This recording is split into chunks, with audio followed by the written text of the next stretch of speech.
ওং শ্রী গণেশায় নমঃ। ওং নমঃ শিবায়। তো বন্ধুরা, আমি আমার এই ভিডিওতে খুবই সংক্ষিপ্ত আলোচনা করতে চলেছি আমাদের সমগ্র পৃথিবীতে যেসব জাতক ব্যক্তি জন্ম নক্ষত্রে, জন্মছকে বা জন্মকুষ্ঠিতে মঙ্গল গ্রহ উচ্চস্থ বা তুঙ্গি অবস্থান করে থাকে, এই মঙ্গল উচ্চস্থ বা তুঙ্গি থেকে আমরা কি শুভফল পেয়ে থাকি সেই সম্পর্কে খুবই সংক্ষিপ্ত আলোচনা। তো মঙ্গল সাধারণত মকর রাশিতে অবস্থান করলে তুঙ্গি গ্রহ হিসাবে বিবেচিত হয়। তাই মঙ্গল যেসব জাতক ব্যক্তি জন্ম নক্ষত্রে তুঙ্গি বা উচ্চস্থ অবস্থান করে থাকে, এরা সাধারণত প্রচুর বিদ্বান এবং কীর্তিমান যুক্ত ব্যক্তি হয়ে থাকে।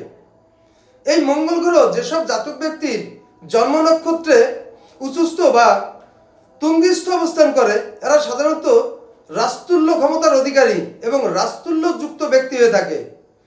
এই মঙ্গল যেসব জাতক ব্যক্তি জন্ম নক্ষত্রে তুঙ্গি এবং উচ্চস্থ অবস্থান করে থাকে, এরা সাধারণত যোদ্ধা এবং সুধীযুক্ত ব্যক্তি হয়ে থাকে।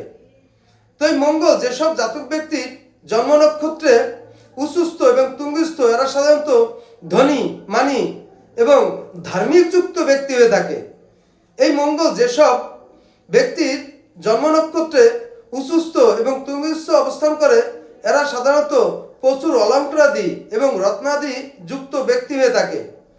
তো এই মঙ্গল যেসব জাতক জাতিকের জন্ম নক্ষত্রে উচ্চস্থ এবং তুঙ্গস্থ, এরা সাধারণত চতুষ্পদ প্রাণী, বিশেষ করে গৃহপালিত জীবজন্তুর ডেয়ারির অধিকারী হয়ে থাকে।